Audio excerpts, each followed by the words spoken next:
வணக்கம் friends. YouTube கமெண்ட்ஸ்ல ஒருத்தர் கேட்டிருந்தாரு, சார் எனக்கு ரொம்ப நாளா சந்தேக பிரச்சனை இருந்துகிட்டே இருந்தது. என்னுடைய ஒய்ஃப் நான் அடிக்கடி சந்தேகப்பட்டுக்கிட்டே இருந்தேன். அதுக்கப்புறம் நான் சைக்கியாட்ரிஸ்ட்டை மீட் பண்ணேன். எனக்கு இப்போ அந்த சந்தேக பிரச்சனை சுத்தமா கிடையாது, எல்லாம் சரியாயிடுச்சு. பட் இருந்தாலும் என் ஒய்ஃப் முன்னாடி அப்படி நடந்துகிட்டே அப்படின்னு அடிக்கடி என்கிட்ட கேட்டுக்கிட்டே இருக்காங்க. அது ரொம்ப கஷ்டமா இருக்கு. எனக்கு இதை பத்தி ஒரு யூடியூப் போடுங்க சார், நான் இதை அவங்க கிட்ட காமிச்சு அவங்க அப்பாவை நான் புரிய வைக்க முடியும் அப்படின்னு கேட்டார். அதனால தான் இந்த யூடியூப் வீடியோ போடுறேன். ஆக்சுவலா முதல்ல நீங்க சந்தேக நோய்னா என்ன புரிஞ்சுக்கணும் அப்படின்னு பாத்தீங்கன்னா, சந்தேக நோயில அவங்க வேணுன்ட்டே உங்களை சந்தேகப்பட்டாங்க அப்படின்றது கிடையாது. ஆக்சுவலா என்ன நடக்குதுன்னு பாத்தீங்கன்னா, மூளையில ஒரு பகுதி இருக்கு, அதாவது லிம்பிக் சிஸ்டம்ன்ற பகுதி இருக்கு. அந்த பகுதியில் டோபமின்ற கெமிக்கல் அவங்களுக்கு அதிகமாக சுரக்கும். ஸோ அதிகமாக சுரக்கும் போது என்ன ஆகும் பார்த்தீங்கன்னா, நடக்காத விஷயம் நடக்கிற மாதிரி தோண ஆரம்பிக்கும். உதாரணத்துக்கு ஒய்ஃப் போயிட்டு யாருக்குனாச்சும் போயிட்டு சாதாரணமாக பேசுறது அவங்களுக்கு ஒரு வேளை அவங்களோட அஃபேர் இருக்குதோ இல்லை வேற ஏதாவது அவங்க திங்க் பண்றாங்களோ, அவங்களுக்கும் ஏதாவது சீக்கிரம் ரிலேஷன்ஷிப் இருக்கும் அப்படின்னு தேவையெல்லாம் தோண ஆரம்பிக்கும். அது மட்டும் இல்லாம வாட்ஸ்அப் செக் பண்றது, ஏன்னா அவங்க ஒரு ரொம்ப இன்செக்யூரிட்டி மனசுக்குள்ள தோணிக்கிட்டே இருக்கும். இருக்குமோ இன்செக்யூரிட்டி நிறைய தோண என்ன ஆகும் பார்த்தீங்கன்னா, அதுக்கேற்ற பிஹேவியர் அவங்களுக்கு வந்துகிட்டே இருக்கும். ஸோ அதனால அவங்க என்ன பண்ணுவாங்க பார்த்தீங்கன்னா, வாட்ஸ்அப் செக் பண்றது, அவங்க எங்க போறாங்க,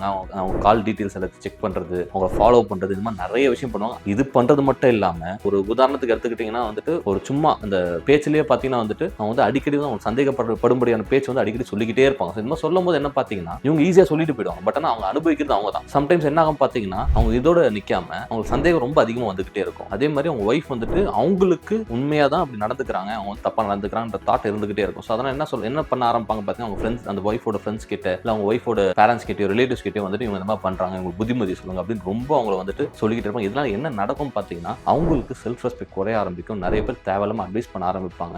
அந்த மாதிரிலாம் இல்லை, உண்மையா இல்லைன்னு சொன்னாலும் அவங்க ஒரு நரக வேதனை அனுபவிச்சுட்டு இருப்பாங்க. ஸோ இப்போ இவர் ட்ரீட்மெண்ட்ல எடுத்துட்டு வந்ததுக்கு அப்புறம் தான் இவர் புரியுது, எஸ் இந்த மாதிரிலாம் நான் எதுவுமே ஒய்ஃப் எதுவுமே பண்ணல, பட் நமக்கு தான் தேவையில்லாத சந்தேகம் நமக்கு இருந்துகிட்டே இருந்திருக்கு அப்படின்றது அவருக்கு இப்பதான் புரியுது. ஆக்சுவலா பாத்தீங்கன்னா, ஒன்ஸ் அந்த டோபமின் மூளையில சுரக்கிறது ஸ்டாப் ஆகணும்னு என்ன ஆகும் பாத்தீங்கன்னா, கண்டிப்பா அந்த தாட்டு எரேஸ் ஆகிறதுக்கும் வாய்ப்பு இருக்கு. ஆனா என்ன விஷயம் பார்த்தீங்கன்னா, வேணுட்டே பண்ணாங்களா கேட்டீங்கன்னா, கண்டிப்பா வேணுட்டே பண்ணல. அவங்களுக்கு எல்லாம் தப்பா நடக்கிற மாதிரி ஒரு பிம்பத்துல அவங்க வாழ்ந்துகிட்டு இருப்பாங்க. ஸோ அதனாலதான் அவங்க அந்த மாதிரியான ஒரு சிச்சுவேஷன்ல மாட்டிக்கிறாங்க. ஸோ இன்கேஸ் உங்க ஹஸ்பண்ட் அந்த மாதிரி ஒரு சிச்சுவேஷன்ல இருக்காரு அப்படின்னா நீங்க அவங்கள மன்னிக்கிறது தான் கரெக்டான விஷயம். அந்த பாஸ்ட்டை தூக்கி எறிஞ்சிருக்கு. நான் ஏன் சொல்றேன்னா, அந்த பாஸ்ட் அவரோட சுயநலம் அது நடக்கல. உங்களுக்கு கண்டிப்பா அது கஷ்டமா இருக்கலாம். அட் சேம் டைம் இந்த மாதிரி உங்க ஒய்ஃப் உங்ககிட்ட இந்த மாதிரி நடந்துக்கிட்டீங்க அப்படின்னு சொன்னா, நீங்க ஏமா இதை பத்தி இப்ப நீ பேசாத அப்படின்னு சொல்றதை விட்டுட்டு, எனக்கு நல்லா புரியுதுமா, அப்ப நான் தெரியாம பேசிட்டேன் அப்படின்னு கொஞ்சம் அடிக்கடி சொன்னீங்கன்னா, as டைம் கோஸ் ஆன் கண்டிப்பா அவங்களும் மன்னிச்சிடுவாங்க. அட் சேம் டைம் சந்தேக நோய்க்கான மாத்திரை கரெக்டா சைக்கியாட்ரிஸ்ட் எப்படி சொல்றாங்களோ